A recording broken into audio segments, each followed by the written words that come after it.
Olá, meus amigos, sejam bem-vindos mais uma vez. Aqui Dr. Bruno Benigno, do Instituto de Urologia, Robótica e Oncologia de São Paulo, e meu amigo cirurgião também, oncologista e urologista, Dr. José Eduardo Vettorazzo. Se você chegou nesse vídeo, provavelmente quer saber um pouco mais sobre o resumo na vida real. A gente vem mostrando para vocês a nossa experiência já de quase um ano com a terapia de vapor d'água para o tratamento da hiperplasia benigna da próstata. Vocês já conhecem bastante os dados que a gente tem divulgado aqui, taxa de recorrência, preservação da ejaculação, mas o objetivo desse vídeo é compartilhar com vocês um pouco da nossa experiência real. Hoje nós vamos operar 2 pacientes portadores de hiperplasia benigna da próstata, um paciente do Dr. José Eduardo e outro paciente meu, e a gente vai compartilhar aqui com vocês a tomada de decisão nesses casos. Bom, Zé, bem-vindo. Primeiro eu queria que você compartilhasse conosco como é que está sendo essa procura e aceitação dos seus pacientes para o resumo no consultório no dia a dia. Obrigado, Bruno. O resumo é uma das opções que a gente tem de tratamento para próstata aumentada de tamanho. Então, quando o paciente nos procura por algum motivo precisando de cirurgia, né, seja um efeito colateral associado ao medicamento, seja uma piora dos sintomas em tratamento, ou algum paciente que precisa de uma cirurgia por retenção urinária, alguma complicação desse problema, a gente expõe ali as possibilidades. Então, RTU de próstata, green laser, ROLEP e assim vai. E o resumo entra como uma das opções de tratamento. Como todos os métodos, ele tem suas vantagens e desvantagens. A principal vantagem, você já comentou aí, seria uma opção de melhorar os sintomas com uma chance muito grande de preservar a ejaculação. Então, a gente tem tido uma procura grande, principalmente desse público de pacientes que deseja, por vários motivos, preservar a ejaculação e ter ali o benefício de urinar melhor, de repente se livrar do medicamento, que é o que acontece com a enorme maioria dos pacientes. Então, eu avalio nesse período de quase um ano aí realizando o procedimento que a procura tem sido boa, tem bastante paciente interessado e tem paciente que tem um pouco de receio desse método, porque às vezes ele não viu ainda os resultados, não viu muitas pessoas que fizeram o procedimento, então ele vem nessa consulta para esclarecer dúvidas, para saber melhor sobre o tratamento. Então acho que o nosso intuito aqui de mostrar os nossos resultados, a parte da vida real, né? Porque a gente fala muito dos dados teóricos, que os pacientes têm acesso, tem paciente que estuda o assunto, então se a gente puder compartilhar aqui a nossa impressão nesses meses realizando o tratamento, acho que vai agregar bastante. Olha, o que eu tenho visto na prática, meus pacientes, eu sempre tento colocar para quem me procura para fazer essa técnica, deixar muito claro que o resumo ele não vem acabar com a terapia tradicional, que é a raspagem, né? E o resumo ele é uma bela alternativa para aquele homem que está tomando o remédio, já há algum tempo o remédio parou de funcionar, para aquele homem que tem um efeito colateral do remédio, que a gente sabe, perda da ejaculação ou perda da libido, diminuição da libido, para aquele paciente que já que o remédio deixou de funcionar, ou para o paciente que tem muitas comorbidades e precisa fazer uma desobstrução, que é o caso do meu paciente de hoje. Eu vou compartilhar aqui com vocês. Então, eu vou inverter um pouco a ordem aqui. Eu queria começar já mostrando para vocês um pouco da rotina aqui do resumo. Zé, esse aqui é um caso seu, de um resumo. Fala um pouco para a gente desse caso e o que as pessoas estão vendo na tela. Ali na tela, nesse vídeo, onde tem uma imagem mais avermelhada, é a imagem que o cirurgião que nós temos durante a realização do procedimento. Então a gente está com uma câmera por dentro do canal urinário, onde a gente introduz o dispositivo, o equipamento que realiza o procedimento.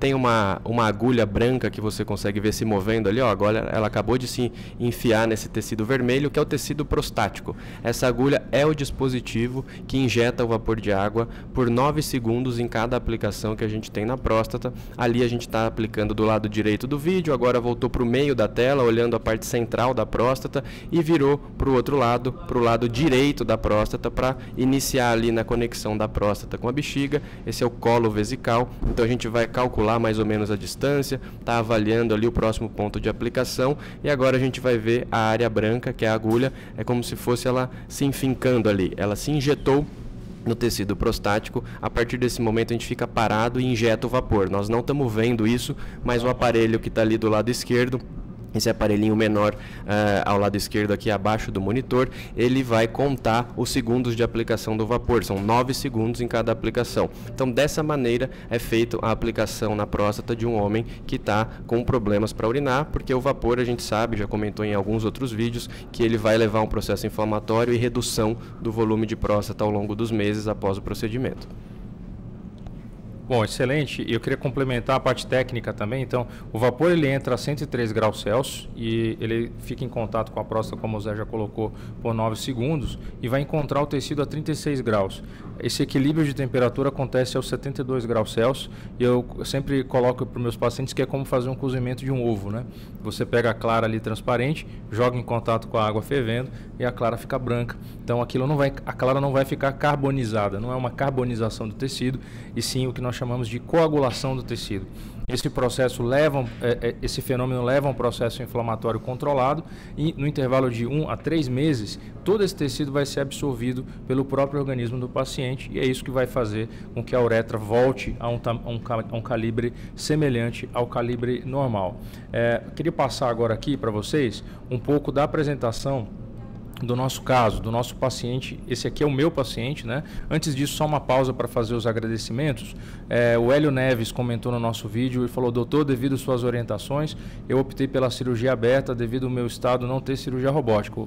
O Hélio fala sobre cirurgia robótica um pouco diferente aqui do vídeo, e ele fala que o PSA dele está zerado e que vai fazer agora em julho 3 meses de operado, e ele disse que as nossas orientações aqui ajudaram muito para o estado emocional e ajudando com a recuperação. Olha, Hélio, nós que agradecemos aí a sua atenção no canal, a gente fica muito feliz em saber que essas informações têm ajudado uma quantidade enorme de homens aí Brasil afora como você.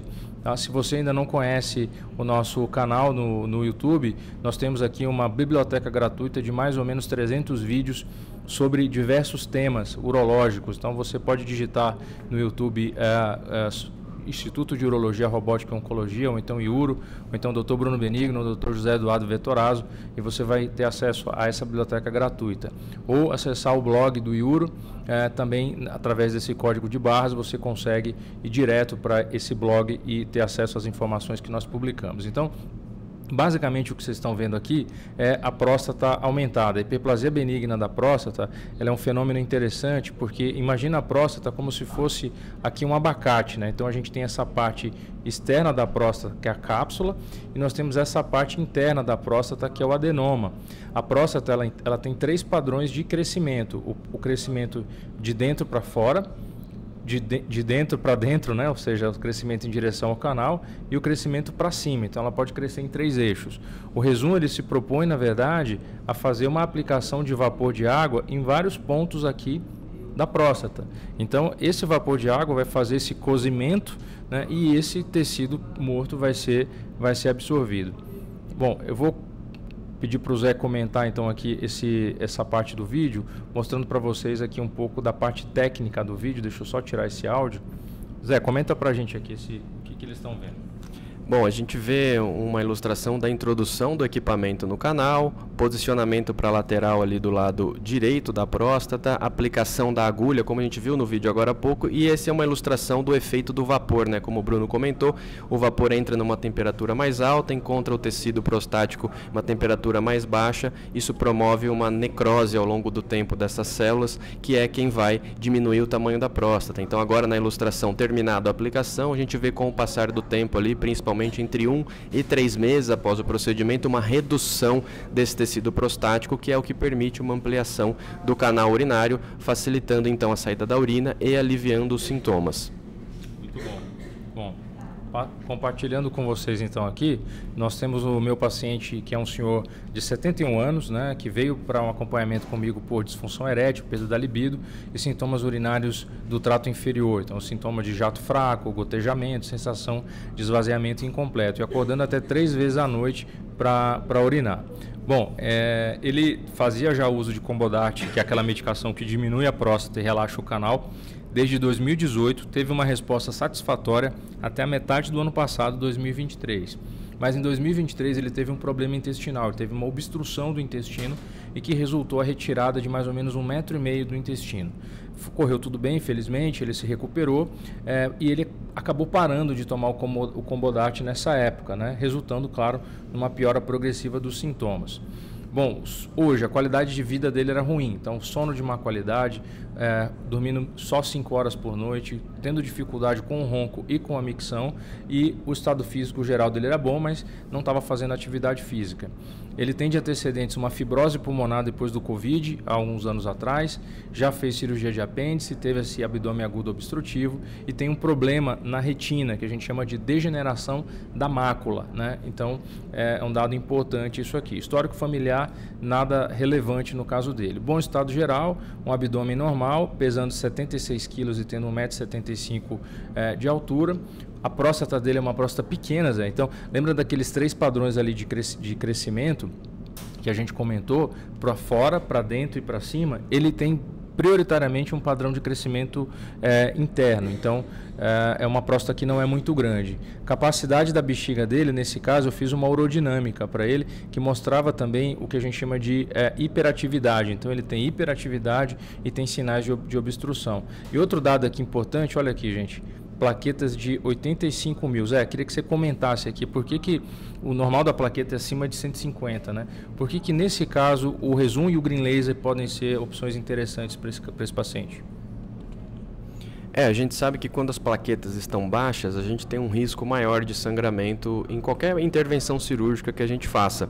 Então, se a gente tiver algum método que seja menos invasivo, que tenha uma maior capacidade de coagulação, por exemplo, como é o caso do Green Laser, a gente tem uma facilidade, uma maior chance de sucesso no tratamento cirúrgico. Então, para um paciente com plaquetas baixas, em uso de anticoagulante, se a gente conseguir fazer para tratamento da próstata aumentada uma cirurgia a laser com o Green Laser, ou fazer o Rezum, que é um procedimento pouco invasivo, que gera pouco sangramento, a gente tem uma chance de sucesso, tanto no alívio dos sintomas da próstata aumentada, quanto em relação a complicações pós-operatórias ou eventualmente até intraoperatórias, né? Se a gente faz uma cirurgia em um paciente com plaqueta baixa, às vezes durante a própria cirurgia você já começa a ver algum sangramento de muito difícil controle. Então, com esses 2 tipos de técnicas, a gente tem uma chance de sucesso muito maior nesses pacientes com problema de coagulação.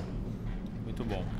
Bom, vamos caminhando aqui para compartilhar aqui mais essa experiência real. Bom, nesse caso eu indiquei para ele o tratamento com o Rezum e dei como opção o Green Laser.